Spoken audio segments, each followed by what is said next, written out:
Le tampon de clonage va permettre d'effacer quelques éléments indésirables que l'on peut trouver sur une photo. Sur cette photo, par exemple, il va s'agir d'effacer le fil électrique qui se trouve là, qui n'est pas très heureux dans le paysage. Je double-clique donc sur cette icône qui représente l'outil de clonage. Je double-clique et ça va me permettre de choisir la brosse. Je vous conseille de garder cette brosse à bord flou.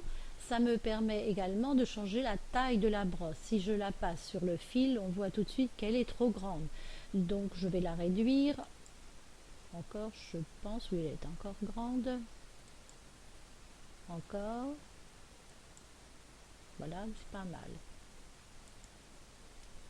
Voici comment fonctionne le tampon de clonage. Il va prendre une petite partie de ciel bleu qu'il va copier et ensuite recopier par-dessus, recoller par-dessus le fil électrique.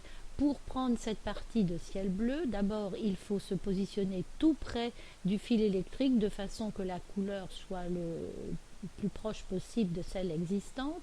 Et pour sélectionner cette source, il faut en même temps que l'on clique, il faut appuyer sur la touche CTRL. Vous voyez la source là, on voit qu'elle est sélectionnée, il y a une petite croix à l'intérieur et le tampon de clonage à côté. Maintenant c'est très simple, il va suffire sans tenir la touche CTRL cette fois, repasser en cliquant et en glissant le long du fil le plus près possible, comme ceci. Attention, surtout ne pas dévier, parce que si vous faites ça, vous êtes en train de recopier le fil électrique. Donc il faut faire attention à bien suivre le bord sans dévier. Je reprends ceci, je recommence donc. Ma source, je la reprends ici en appuyant sur CTRL et je repasse sur mon fil le plus droit possible.